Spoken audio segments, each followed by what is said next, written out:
নমস্কার সবাইকে, আমি সোহিনী।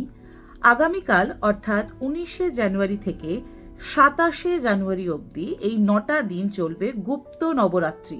আজকে অমাবস্যা, কালকে প্রতিপদ থেকে শুরু হচ্ছে গুপ্ত নবরাত্রি। এই গুপ্ত নবরাত্রি কি, বেসিক্যালি আমাদের বছরে 4খানা নবরাত্রি হয়। দুটো নবরাত্রি হয় যেটা নর্মাল নবরাত্রি আমরা সকলে পালন করতে পারি, আর দুটো হয় গুপ্ত নবরাত্রি। একটা মাঘ মাসে হয়, একটা আষাঢ় মাসে হয়। তো এই যে মাঘ মাস, এই মাঘ মাসের গুপ্ত নবরাত্রি শুরু হচ্ছে আগামীকালকে থেকে, যেটা 27শে জানুয়ারি অবধি চলবে। এই গুপ্ত নবরাত্রিতে বেসিক্যালি তান্ত্রিকরা সিদ্ধি লাভের জন্য পুজো করেন, তন্ত্র সাধনা যারা করেন বা সাধক যারা আছেন তারা পুজো করেন।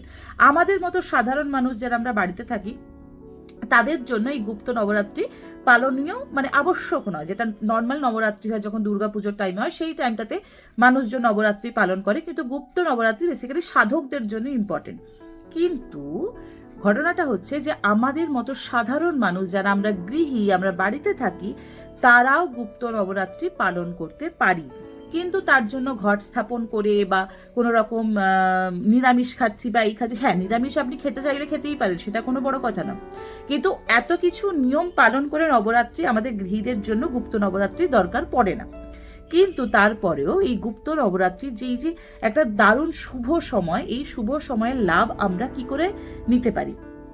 একটা শ্লোক যা আমাদের দশ মহাবিদ্যার নামকে স্মরণ করতে সাহায্য করে, সেই শ্লোক আমরা প্রতিদিন 108 বার হোক, যদি 108 বার বেশি মনে হয় তো 56 বার বা 28 বার, 28 বার বা 56 বার বা 108 বার, যেটা আপনার কনভিনিয়েন্ট মনে হয় সেই অ্যাকর্ডিংলি আপনি জপ করতে পারেন। কিন্তু যদি 28 বার করেন তো প্রতিদিন 28 বারই করবেন, যদি আপনি 56 বার করছেন তো প্রতিদিন 56 বারই করবেন।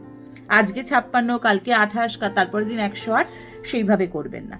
এই 9টা দিন অর্থাৎ 19, 20, 21, 22, 23, 24, 25, 26, 27, এই 9টা দিন যে কোনো একটা পার্টিকুলার টাইমিং আপনি ডিসাইড করে নিন যে এই টাইমে বসে আমি প্রতিদিন জব করব, সেই টাইমেই করবেন। বেস্ট হয় যদি আপনার টাইমের কোনো মানে সেই অর্থে কোনো মানে মেপে চলা সম্ভব নয়, আমি বলবো স্নান করে ওঠার পরেই আপনি এই কাজটা করবেন। অর্থাৎ আপনার মাথায় এই সংকল্পটা থাকবে যে আমি প্রতিদিন স্নান করে উঠে এই শ্লোকটা জপ করব। এই শ্লোকটা কি শ্লোক না, দশ মহাবিদ্যার নাম স্মরণ শ্লোক। এতে আমি কোনো রকম কোনো বীজ মন্ত্রকে প্রয়োগ করছি না, তার ফলে আমার কোনো রকম ক্ষতি হওয়ার চান্সেস নেই। কারণ দশ মহাবিদ্যাকে এমনি এমনি বীজ মন্ত্র দিয়ে বাড়িতে বসে জপ করা যায় না, কারণ সবাই শুদ্ধভাবে জপ করতে পারে না বা সবাই শুদ্ধিকরণ মেনটেন করতে পারে না। অনেকের বাড়িতে হয়তো সেরকম জায়গাই নেই যে তারা একটা আলাদা জায়গা করে শুদ্ধ হয়ে সব কিছু করবে। কিন্তু আমার বাড়িতে জায়গা নেই বলে কি আমি মায়ের শরণাপন্ন হতে পারি না বা মাকে আমি সাধনা করতে পারি না? 100 বার পারি। কিন্তু আমি মায়ের কোনো বীজ মন্ত্র প্রয়োগ করবো না, তাতে আমার হিতে বিপরীত হতে পারে। অর্থাৎ মায়ের যে এনার্জি, যে ইন্টেন্স এনার্জি, সেটাকে ধারণ করার মতো আমার ক্যাপাসিটি নেই। ফলত আমি এমন কোনো কাজ করব না যা আমাকে হিতে বিপরীত রেজাল্ট দেয়। তাহলে আমি কি করতে পারি? শুধু দশ মহাবিদ্যার নাম জপ করতে পারি। এই দশ মহাবিদ্যার নাম প্রথমে আমাদেরকে মনে রাখতে হবে যে পরপর দশ মহাবিদ্যার নাম কি কি রয়েছে। প্রথম দশ মহাবিদ্যা মা কালী, দ্বিতীয় মা তারা, তৃতীয় মা ষোড়শী বা মা ত্রিপুর সুন্দরী, চতুর্থ মা ভুবনেশ্বরী, পঞ্চম হচ্ছে মা ভৈরবী, ষষ্ঠ মা ছিন্নমস্তিকা বা ছিন্নমস্তা, সপ্তম হচ্ছেন মা ধূমাবতী, অষ্টম মা বগলামুখী, নবম হচ্ছেন মা মাতঙ্গী এবং দশম হচ্ছে মা কমলা বা কমলাত্মিকা। ক্লিয়ার? তো এই যে 10 জন মহাবিদ্যা, এদের নাম আমরা স্মরণ করব একটি শ্লোকের মাধ্যমে। শ্লোকটি কিরকম? কালী তারা মহাবিদ্যা ষোড়শী ভুবনেশ্বরী ভৈরবী ছিন্নমস্তিকা চ विद्या धूमावती तथा बगला सिद्ध विद्या च मातंगी कमलात्मिका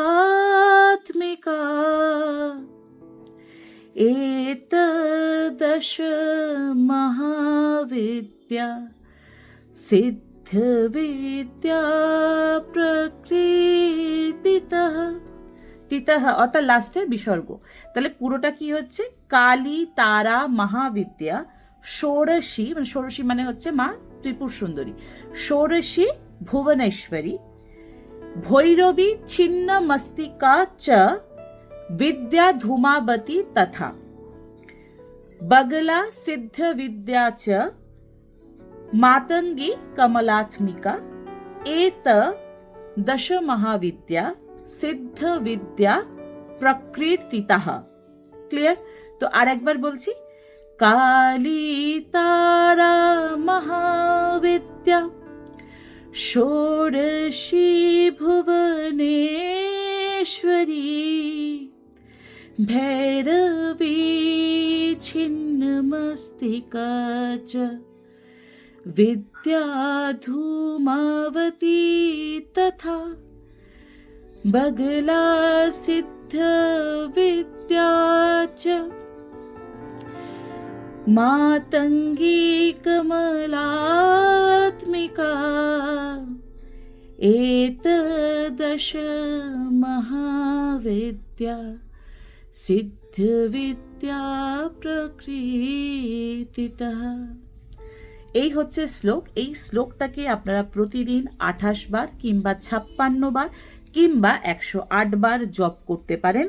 তাতে এই গুপ্ত নবরাত্রিতে দশ মহাবিদ্যার এনার্জিকে আপনারা রিসিভ করতে পারবেন, মায়ের আশীর্বাদকে নিজের জীবনে আপনারা রিসিভ করতে পারবেন, বা আপনার মায়ের আশীর্বাদে আপনার জীবনে একটা বেটারমেন্ট আসবে। কিসে আসবে, এক্স্যাক্টলি কি হবে সেটা ওইভাবে বলা যায় না। মায়ের কৃপা যেদিকে হবে সেদিকেই আপনাকে উন্নতি দেবে, বা আপনার ইন্টেনশন মায়ের থেকে যেটা পাওয়ার সেটাই আপনি পাবেন।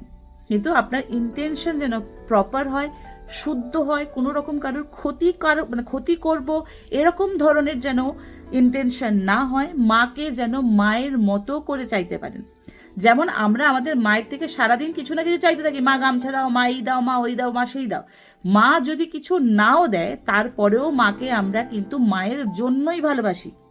তো মা দিল না বলে মাকে লাথি মারবো বা মাকে বিশ্বাস করবো না, এই রকম ধারণা যদি থাকে তো মায়ের নাম জপ করার প্রয়োজনীয়তা নেই।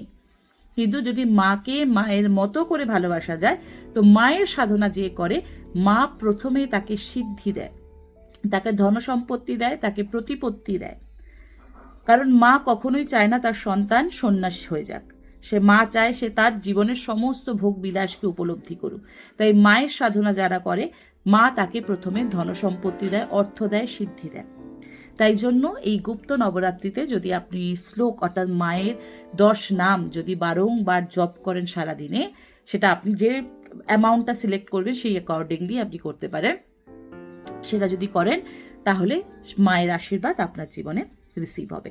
এবার সেটা করার কি নিয়ম না, শুদ্ধ হয়ে অর্থাৎ নিজেকে নিজের অরাকে পরিশুদ্ধ করে, অর্থাৎ স্নান করার পরে করলে সব থেকে সেটা বেটার হয়। সেটা আপনি দুপুরে স্নান করুন, সকালে করুন, রাতে করুন, it's up to you. But নিজের মাথার সংকল্প এটা নেবেন যে মা আমি তোর নাম তোর শ্লোক জপ করব সারাদিনে, যখনই আমি স্নান করে উঠব পরিশুদ্ধ বস্ত্রে পরিশুদ্ধ আসনে বসে আমি তোর এই নাম 108 বার বা 28 বার বা 56 বার জপ করব। এই ইন্টেনশন নিয়ে আপনারা জপ করতে পারেন। যদি জব করেন তো অবশ্যই আমাকে কমেন্ট করে জানাবেন, তা আমার ভালো লাগবে। এবং আগামীতে যদি কোনো আরও ইনফরমেশনের দরকার পড়ে অবশ্যই কন্ট্যাক্ট করবেন। Thank you so much, bye bye, take care.